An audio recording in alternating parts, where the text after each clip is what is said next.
Okay, तो ये फिलहाल आपके लिए एक और ऑटो कंपनी। तो 3 ट्रेड्स आ गए हैं चारका चौका में जो ऑटो सेक्टर से ही जुड़े हुए हैं। अशोक लेलैंड, टीवीएस मोटर और अब एस्कॉर्ट्स। मिड कैप फंडा में संजीव होता को जोड़ रहे हैं। Sanjeev, good morning. Good morning Ashwita. 3 auto के आगे हैं तो चौथा भी ऑटो का ही दे देते हैं। ऑटो एंसरी से मेरी पिक है सुंदरम फास्टनर। सेक्टर टेलविंड्स बहुत आ रहे हैं अभी, जिस तरह का चिप शॉर्टेज इशू अभी सॉर्ट आउट हो गया है। प्रोडक्शन जो एक्सपेक्टेशन है नेक्स्ट ईयर के लिए, सबके अच्छे कमेंट आ रहे हैं। और सुंदरम फास्टनर की बात करूँ तो बहुत अच्छे पेडिग्री से आते हैं और जिनका अभी कैपेक्स का टारगेट है 350 करोड़ का ओवर नेक्स्ट 3-4 ईयर्स। और स्टॉक इतना ज़्यादा कुछ किया नहीं है, अभी भी trading at around 19-20 times forward 25 पे 20-25% की आरओई आरओसी वाली कंपनी है। और जिस तरह के ऑटोमोटिव और नॉन ऑटोमोटिव में इसके ओईएम के साथ रिलेशनशिप है लॉन्ग टर्म, ये बहुत अच्छा एक बिजनेस विजिबिलिटी लेके आएगी नेक्स्ट 2-3 सालों के लिए। तो यहाँ पे मुझे बाय करने की सलाह रहेगी विद अ टारगेट ऑफ 1110। 1110, 1110 के टारगेट के लिए सुंदरम फास्टनर्स। तो ये बाय डिफॉल्ट देखिए चारका चौका जो बना है वो एक ऑटो स्पेशल बन गया है। अलग अलग स्टॉक्स का जिक्र हुआ लेकिन सभी ऑटो सेक्टर से जुड़े हुए हैं। शुरुआत मानस ने सस्ता ऑप्शन में अशोक लेलैंड को पिक करके की। याद रखिएगा जनवरी का 145 वाला कॉल इन्होंने सुझाया। टारगेट 7 का है, स्टॉप लॉस 30 पर लगाएंगे। टीवीएस मोटर फिर आया एफनो सुपरस्टार के फॉर्म में। राजेश सातपुते की ये पिक, यहाँ पर भी 1110, 1120 के लिए एक मौका है, तेजी करें।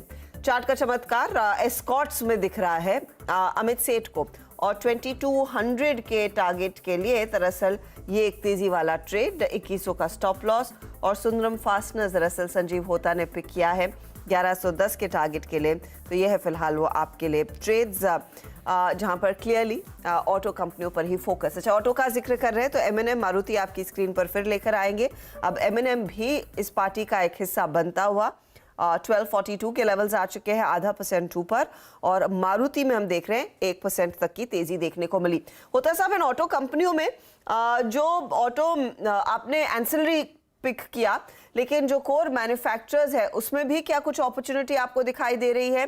एक तो हम Jan 1 की तरफ बढ़ेंगे, यानी कि दिसंबर की बिक्री के आंकड़े आएंगे। कल मारुति ने कहा था कि एसयूवी प्रोडक्शन को अच्छे खासे से रैंप अप करना है। एक काफी अग्रेसिव टारगेट्स दिए हैं FY24 के लिए इन टर्म्स ऑफ सेल्स। आपकी क्या राय है? जी अर्शदा, अगर देखें तो जो दिसंबर के नंबर्स आएंगे, मुझे लग रहा है जो सबसे अच्छा नंबर्स आएंगे वो है टू व्हीलर्स में, क्योंकि उसका एक बेस इफेक्ट प्ले होगा। बाकी अगर पैसेंजर व्हीकल्स में देखें या सीवी में देखें, थोड़ा सीजनलिटी के लिए मंथ ऑन मंथ ड्रॉप हो सकता है, लेकिन वाई ऑन वाई अभी भी ग्रोथ अच्छे होंगे। लेकिन लॉन्ग टर्म की अगर बात करें पूरा ऑटो सेक्टर के लिए, इसमें 2 चीज़ें हो रही हैं। पहले तो डिमांड इसका इम्प्रूव हो रहा है, जो प्रोडक्शन जो इशू था बिकॉज ऑफ चिप शॉर्टेज वो अभी सॉर्ट आउट हो रहा है, जिसकी वजह से मुझे लग रहा है कि प्रोडक्शन अच्छा रहेगा, डिमांड अच्छा है, तो that will reflect on the revenue numbers going forward. तो एमएनएम हो गया या एस्कॉर्ट हो गया या मारुति हो गया, ये सभी कंपनीज मुझे लग रहा है इन्वेस्टमेंट के लिए अच्छे हैं। और अगर चाइना रीओपन होता है तो डेफिनेटली एक इन्वेस्टमेंट टेक्निकल बेट हो सकता है Tata Motors near term. Okay, Tata Motors near term एक इन्वेस्टमेंट बेट हो सकता है। चलिए।